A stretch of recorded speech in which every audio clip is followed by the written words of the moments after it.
How I got a car dealership to give my friend a newer car. Circa 2020 January, my friend makes a stupid decision and buys a brand new car he can't afford. His insurance is like $400 a month, he makes like $10.25 an hour working as a shift supervisor at McDonald's. His car payment is like $795 a month. Now at $10.25 an hour, 30 hours a week, that's a weekly income of about $300 a week or about $1,230 a month, so yeah. So my friend came to me for help because I used to sell cars and know the industry pretty well. I go over his paperwork. The dealer did rip him off, but my friend is trying to find a way to get out of this mess. And ripping someone off isn't illegal. They did of course overcharge him for warranty, they gave him a higher APR, they had add-ons, etc. But none of that is illegal, and I know the only way I can get my friend out of this deal is if they did something illegal. So I look at his finance application that my friend signed, it correctly listed his income. Which turned a light bulb on in my head. No bank is going to approve someone for a $795 car payment if they are only making $1,200 a month. It does not make mathematical sense to do that. So I start searching through his paperwork for the finance app the dealer submitted to the bank. You oftentimes, when you submit a finance application at a dealership, the dealership will take the hand-filled out application and reproduce it electronically. This is pretty normal. However, on the application the dealer submitted to the bank, the dealer said my friend was a GM of the McDonald's and made $70,000. My friend had good credit, so it doesn't appear like the bank asked for proof of income. So I go to the dealership with my friend and tell the sales manager he's going to want to put me in touch with the GM because we are going to be unwinding my friend's deal and giving his trade-in back. The sales manager thought I was joking, the GM also thought I was joking. Then I demonstrated how his dealership finance department committed bank fraud. I showed the GM the finance app my friend filled out. I then showed the GM the finance app his dealership submitted to the bank and pointed at the income difference. My friend really made $14,000 a year, the dealership claimed my friend made $70,000 a year. That's bank fraud, that's a felony, let's keep this simple, shall we? The GM sees his dealership is in a load of shit. The proof I am presenting to him is rock solid. He knows it, I know it, we are all on the same page. He goes, okay, so what can I do to make this right? I go, unwind the deal, give me my friend his trade-in back. Unwinding the deal is basically the GM agreeing to cancel the deal, and basically erasing the deal and pretending it never happened. GM tries to avoid that, but I remain firm and remind him we can easily take this documentation and turn his life in a living hell. He knows I'm right. My friend also needs a car to get to work the next day. The GM says he'll check into it. He comes back and tells me unfortunately they sold his trade-in already. I said that's fine, unwind the deal and let's put my friend into something as good or slightly better than what he traded in for. So the GM goes, so he'll buy a car similar to his trade-in? I said no, you'll give him a car similar to his trade-in. The GM goes, it doesn't work that way. I go, it does when you commit bank fraud. GM is upset with me and I remind him, I'm being really nice and this situation can totally get really ugly. Like felony level charges ugly. Like losing your franchise ugly.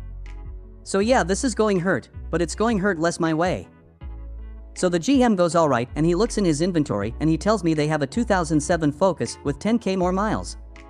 I tell him, no, the car you give my friend needs to be the same or better than what he traded in. The GM counters, I'm giving him a free car, and I go, no, you took his trade-in, you sold it, you made money on that sale, you also committed a felony in the process of selling him his new car, you are now correcting that mistake. This isn't a free car for my friend, this is you are correcting your mistake. GM insists that's what he's willing to do. I tell him if he can't do better then that we will go to a consumer protection attorney and have a conversation with him. My friend didn't want to go this route, but it was our plan B. We get up, the GM says wait, give me a second. The GM goes, I have a 08 Civic, it has 5k more miles, but it's a Civic and not a Focus. I unwind the deal on the new car, and put your friend in the Civic at no extra cost. We agree. GM has the paper drawn up, the old loan on the new car is cancelled, they take in the new car again, but because it's already titled they'll have to sell it as used, that sucks for them, and they gave my friend a better car than the one he traded in. Make a developmentally disabled boy cry, lose your family. My former boss is the worst human being I've ever met. He did all sorts of things to mess with anyone he didn't like. So a while ago I was at a family event in a local park, walking with a young boy from our family who was developmentally disabled with Down syndrome, Ben. Ben does fairly well all things considered, But he's always been sensitive to anyone making fun of the way he looks or his condition. We are just having a good time on our little stroll, Ben and I both enjoying the day. Along comes my boss walking toward us. I'll call him Rob. I cringe at seeing him but smile and say hello to play nice. Rob, there's something you don't see every day. A pair of ugly walking together. Ben bursts into tears as Rob laughs and walks off. I deal with Ben and ignore Rob. I'm super pissed and trying to calm Ben down because for a few minutes he was totally distraught. Finally I get Ben to focus on how he has me and a lot of other awesome friends and family and that Rob is a stranger and what he thinks doesn't matter. We walked some more and I saw that Rob was at the park with his wife and teen daughter having a cookout and he had apparently been on his way back to his family from a trip to the toilet when he saw us. Back to being super pissed. I went back to our gathering and talked to an adult cousin of mine, Jake, telling him what happened. Jake wanted to get revenge on Rob, but I reminded him that this was my boss. I didn't want Rob to be able to know the revenge had anything to do with me because then he'd make my work life even worse than he already had. So Jake asked me for anything I knew about Rob that might help. I told Jake a bunch of things about Rob, but the relevant info here is that Rob liked to drink a particular kind of locally made beer at a certain bar. Rob had talked of having drank there on the previous Friday night while his wife and daughter were away visiting her family. Also, Rob had recently told a story at work about his wife's obsession with a particular little green fictional character. Let's call it Yaby Boda. Turns out his wife kept a stuffed Yaby Boda on their bed at all times. I wasn't there for the revenge setup itself because I didn't want Rob to see me, but Jake filled in the details afterward. It was basically this. Jake approached Rob and put an arm around his shoulders and tried to kiss him. Rob pushes him off. Rob, what are you doing? Rob's family is now paying attention. Jake, I am just so excited to see you, sweetie. Friday night was so amazing. Rob, what are you talking about? Jake, seriously, you're going to act like you don't remember now? I know you were a bit tipsy after all of those specific local beers at the local bar, but certainly you remember what happened later. Rob, nothing happened later, or ever. I don't even know your name. Jake, really? You were screaming it on Friday. Rob, turning red, you lying son of a... Rob's wife, interrupting, listen, I don't know who you are, but this is my husband. I'm sure you have him mistaken for someone else. Please just leave us alone. Jake, oh no, I'm not mistaken. We had the best sex ever on Friday night and now he's acting like he doesn't even know me. Rob's wife, I told you, this is my husband. You're mistaken. Jake, oh, maybe I am. I guess it was someone else who took me back to his place on Robb Street and had great sex with me on the bed right next to Yaby Boda. Sorry. Jake turns and walks away.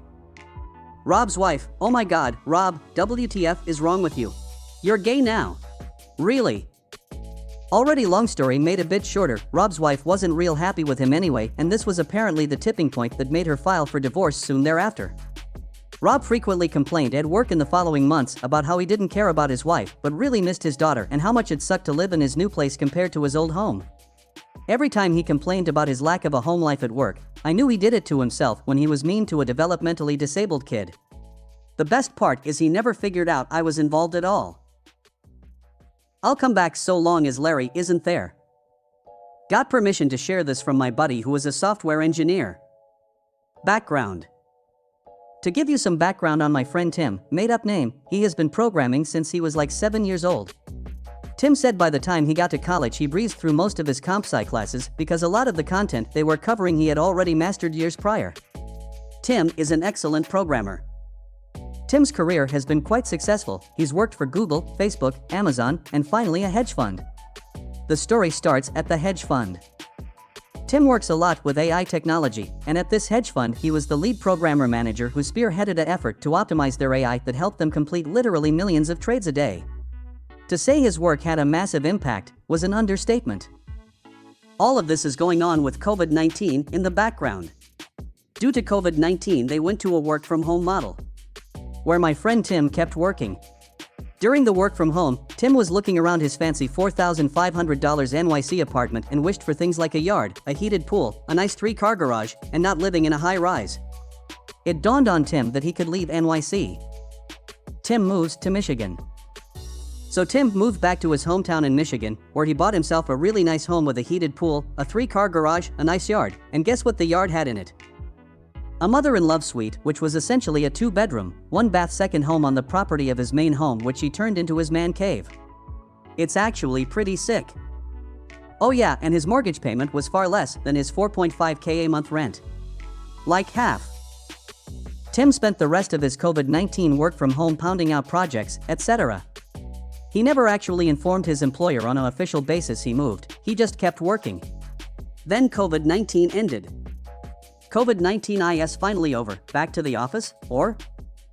Tim boss, Larry calls him up and goes, alright Tim, on Monday we are starting work back at the office, and Tim goes, yeah, about that I moved to Michigan. Larry is shocked and goes, you didn't even ask if you could do that, and Tim basically said, I didn't know I needed your permission to move, in a sarcastic as fuck way. Larry insists that Tim needs to move back to NYC, or he won't have a place on the team. Tim says he's been doing the exact same work from home at a high level for the past year. He's willing to travel to NYC for a few meetings a year on his own dime, but he feels his quality of life is so much higher outside of NYC he has no desire to live in NYC, to which Larry said if Tim doesn't have any desire to live in NYC then he has no desire to keep Tim employed. Now dear Reddit, what do you think a talented senior programmer with over a decade of experience, who specializes in AI technology, is going to say to a response like that? If you're thinking he quit, you'd be absolutely right, he quit. Maintaining complex code can be hard. Now anyone that has done any programming knows that sometimes the best person to maintain the code is the person who wrote the code. There's logic, there's thought processes, there's so much that goes into programming that can be so individualistic it can be hard for someone to take over a codebase they didn't write. John, CEO, enters the picture. 6 weeks goes by when John calls Tim. John is the CEO of the hedge fund. John gets Tim to agree to consider coming back, so that's when John suggests they fly Tim to NYC and he sits down with John. Tim however flipped the switch and said no, how about you fly out to Michigan and we discuss this. Tim said he said that because he wanted to establish if he was going to come back, it was going to be him, working from Michigan, and if he was going to talk his employment it was going to be done in Michigan. John agreed, and 2 days later flew out to meet with Tim. Tim sits down and John says they really need him, because he provided a lot of value to the organization and the programming team is struggling. John offers Tim the opportunity to come back with a 20% pay cut, since he won't be living in NYC, and John called that a cost of living adjustment. To which John said no, I want a 15% raise above what I was earning. John sits back and responds, the reason we pay what we pay is because we ask you to live in NYC and we understand that's an expensive city to live in, to which Tim says you pay what you pay, and you pay it because I'm worth it. If I wasn't worth what you pay, you wouldn't be paying me. Now my first condition is if you want me back it'll be a 15% raise. John goes, and second? The second condition is I'll come back so long as Larry isn't there. John sighs, you're asking for too much, to which Tim goes, you don't need to bring me back if you don't want to. I'll be fine elsewhere. John goes, I'll talk to the partners. Tim says my offer is good till Friday. John goes, what do you mean? Tim says next Monday is when I'm going to start looking for work. This offer is good until Friday. It was Tuesday. John leaves. That Thursday the phone rings, it's John. In conclusion, Tim, we are transferring Larry to a different fund, he won't be working with you anymore, and we are fine with giving you a 15% raise. Can we send you an offer letter for you to sign? Tim said it, of course, and Larry is really gone? John goes, yes, you will never need to interact with Larry ever again. That was at the start of this year. Tim hasn't been in NYC, hasn't heard from Larry, hasn't seen Larry on any communications, etc. Terrorize my family? Enjoy losing everything and going back to jail.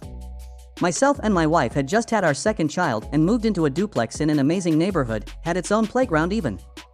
We moved in and greeted the neighbors, bunch of younger people, but they seemed okay. The first day after moving in we find that they're gone and they're left their 7-year-old, on a school day, outside our door with a bag of goldfish and a note asking us to watch him while they went out. Cue CPS call number 1.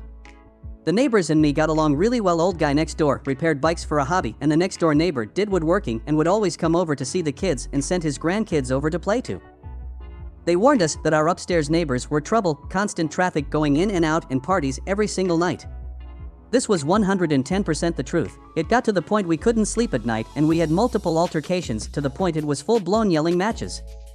The landlord was useless and would do nothing to get rid of them, so I bided my time. Eventually one night they came home in their red Mazda 3 and it was destroyed. They must have hit someone and ran, so I called the RCMP to let them know, as at the very least I figured they'd get in deep shit, but oh man, I had no idea what I had just unleashed. Turns out the douchebag had a warrant out for his arrest for drug trafficking. He got hauled away in cuffs that night. An entitled woman too got a visit from CPS again as they left their son home alone again. This wasn't once or twice, it was every single day.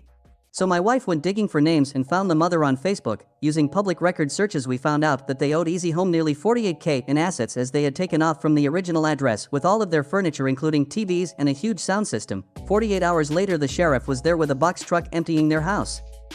Took the beds, couches, TVs, the annoying subwoofer system, kitchen set and even the dressers. CPS came shortly after and removed the child from the house. I didn't enjoy seeing him taken away, but they never fed him and he was always in the same clothing and it was falling apart. We went out of our way to make sure he had full meals when we could not gonna let a kid starve. The douchebag went to jail for drug possession. He was out on bail and hid the drugs in a dresser they took. Entitled woman 1 went to jail for assaulting the sheriff, and entitled woman 2 actually had a happy ending. Far as I know, after she lost her son she went through multiple programs to clean herself up and started working to provide for her son. Ran into her a couple years ago and she thanked me for what I did. I got pro-revenge on the drug dealer and his girlfriend and thankfully helped someone get on the right path. Make my coworkers cry, I will help karma turn your life upside down. Backstory: I worked at this hotel for over 2 years and was one of 2 people left that went through the training when our hotel changed hotel franchises.